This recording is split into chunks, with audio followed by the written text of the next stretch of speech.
When I was in my mid-20s, I started doing some improv classes. I was living in New York City, and I was a creative director in advertising.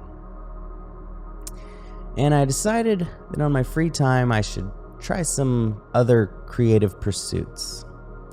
So I took some improv classes, and it was a lot of fun. But it also created a lot of anxiety. Anxiety I wasn't really aware of. And there was really nothing to do during these breaks in the middle of class, except some people would go downstairs and have a cigarette. And my whole life, I had never touched tobacco. My mom had struggled with it, so it was ingrained in us how bad smoking was. But I was feeling really anxious, putting my soul out there, learning this new skill that I wasn't very good at, and performing in front of people as a terrible improviser when I was first starting out. And so one day I thought to myself, I'll borrow a cigarette. I won't make a habit of it. I'm just going to borrow one. I'll never buy them, but maybe it'll lower my anxiety. And so I smoked a cigarette, didn't really like it, did calm my nerves a little bit, and, just gives you that little buzz, a temporary little rush, minor buzz that I thought was helping with my anxiety. And the thing was, I really liked improv, and I was having a great time, and I did more and more improv, and I started doing stand-up, and we were performing sketch comedy shows, and it was becoming an every night thing. So without even noticing, I was suddenly smoking every night. And when you start to smoke every night, you begin to feel bad that you're always borrowing cigarettes, and people kind of look at you weird if you borrow too many from them. And so I started to buy a pack just to stop taking from other people. And pretty quickly, nicotine leaves your body after a cigarette, and you want another one. And that's what happens when the addiction to smoking begins, is you need it in order to not become even more anxious. So what I was noticing is, and I didn't really notice this at the time, but I noticed later, was what started as anxiety from something that would cause anxiety would now be anxiety when I just didn't have a cigarette. And so I was really, instead of alleviating anxiety, I was really smoking to just become normal, hit that baseline.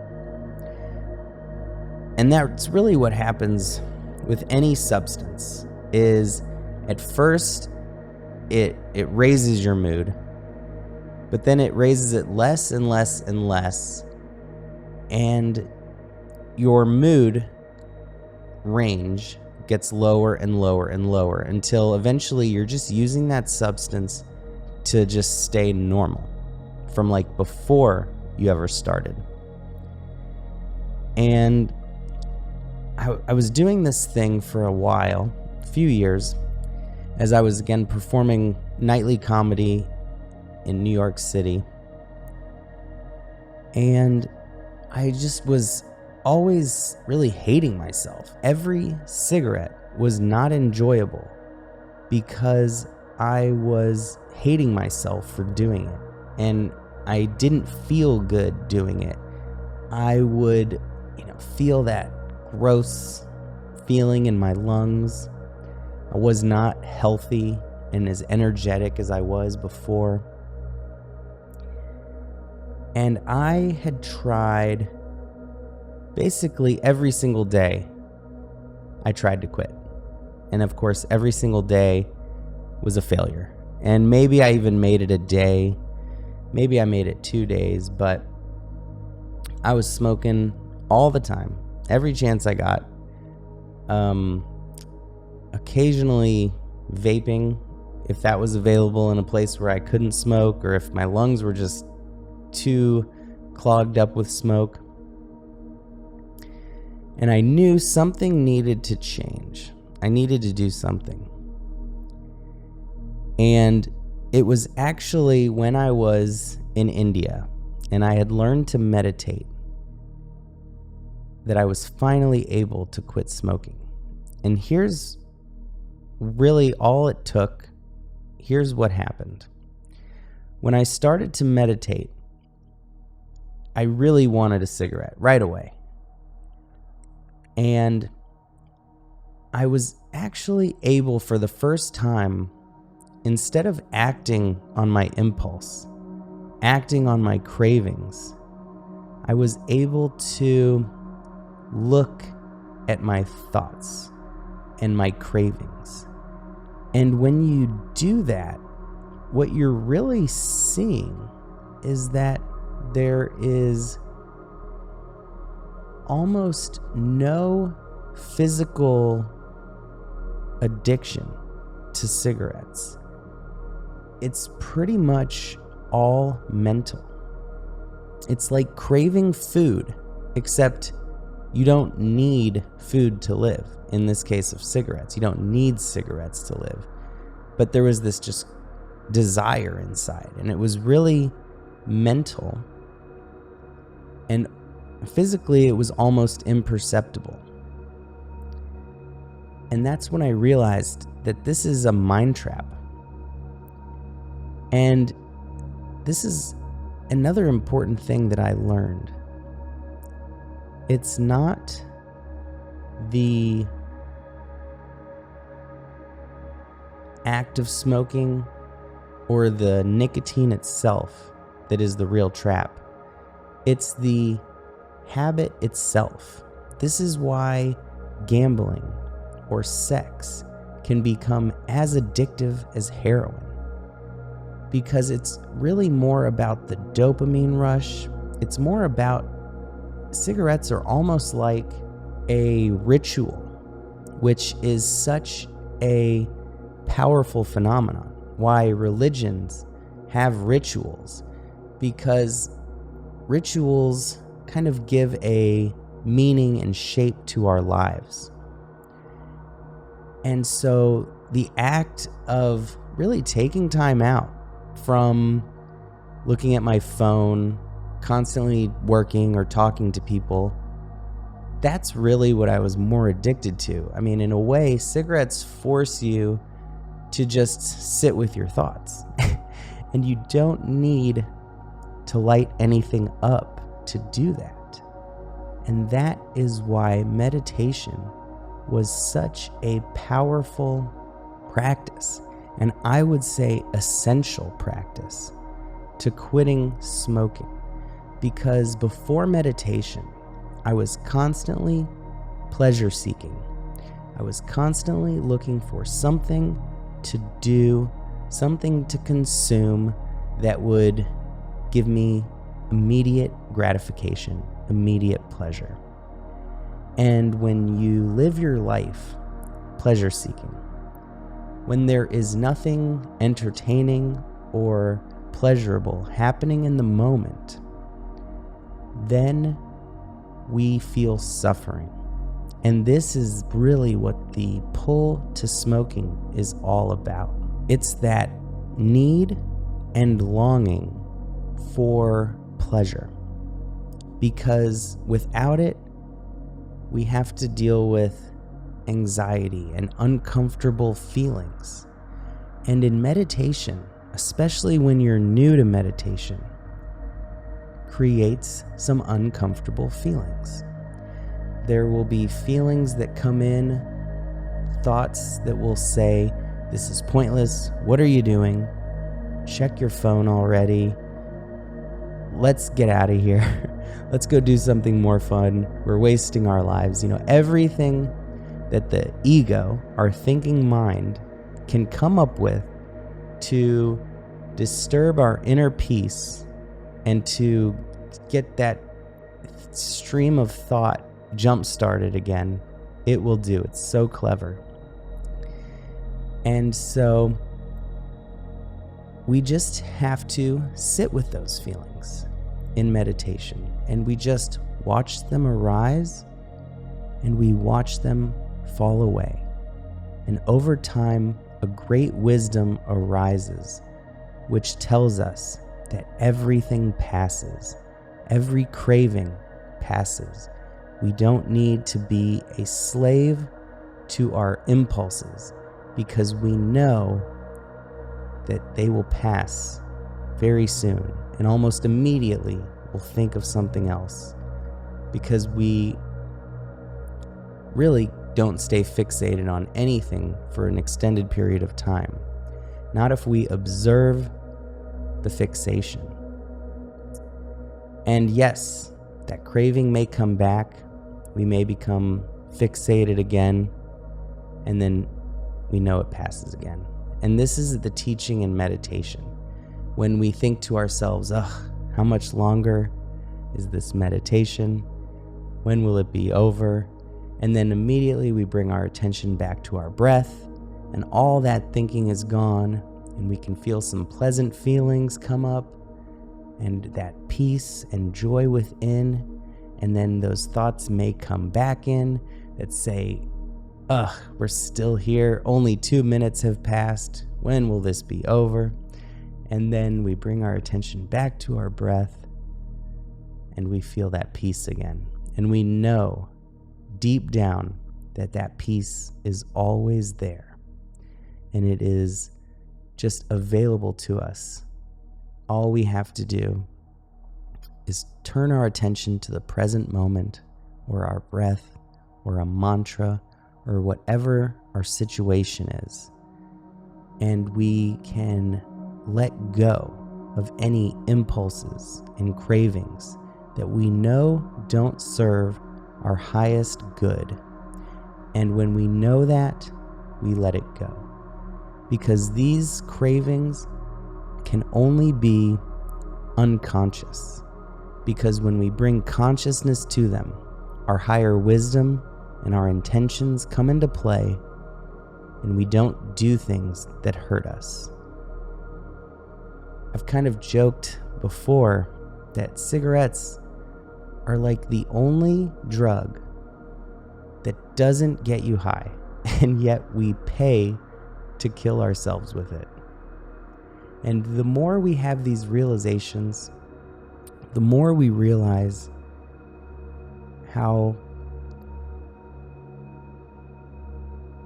the feelings that we have when we smoke, that it's gross, which we know the first time we smoke, but then we overcome by cigarette 5.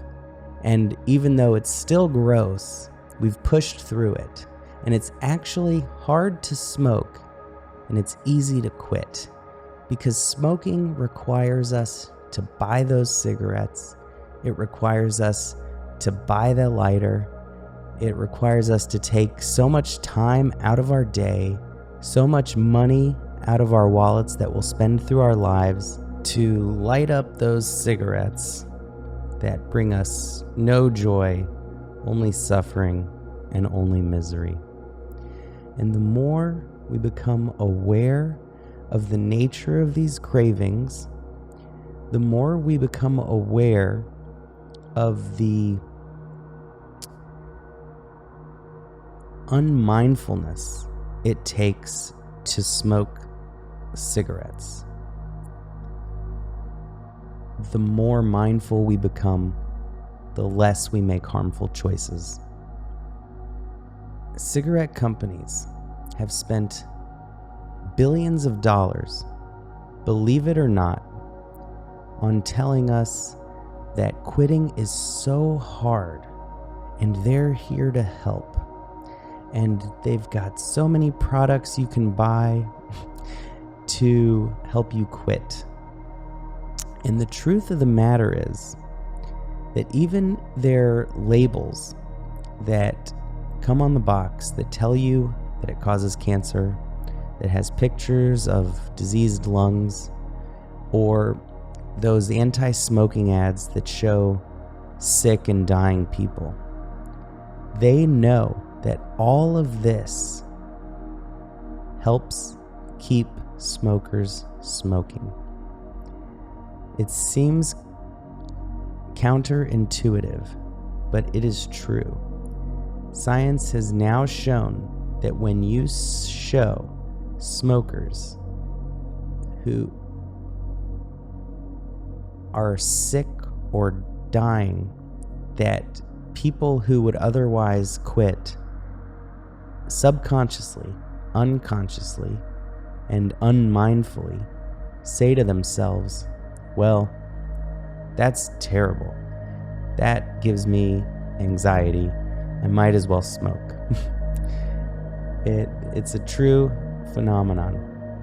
And when they tell people how hard it is to quit, it gets into the back of our mind, why even try quitting?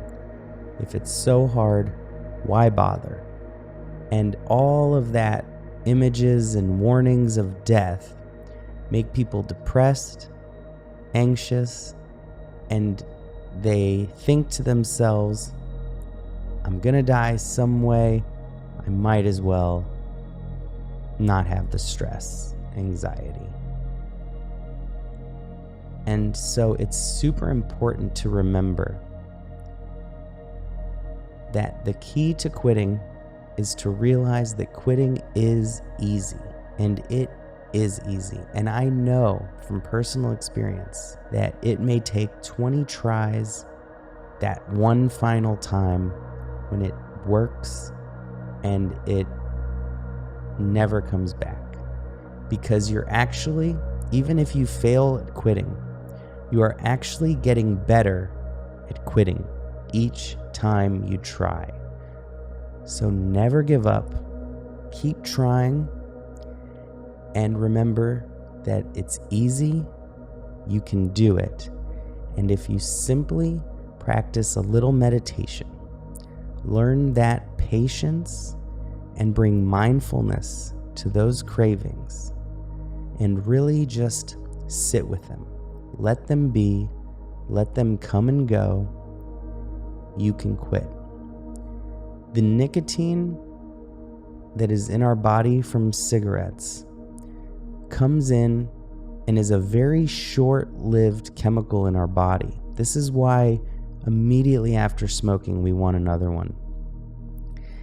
Actually, the physical urge to smoke, that small little hunger in your belly, that physical nature is completely gone within 2 weeks. And that little hunger creates that mental downward spiral and fixation to satisfy it. And all you have to do is be mindful. It's just a slight sensation that can cause so much mental turmoil that we just, instead of being afraid to sit with it, that we'd rather smoke another cigarette, we simply allow it to be, watch it come, watch it go, watch it come, watch it go. And by meditating and bringing that peacefulness into our lives and allowing that practice to release our anxiety and our stress, we can have the inner strength that cigarettes can't even compare to.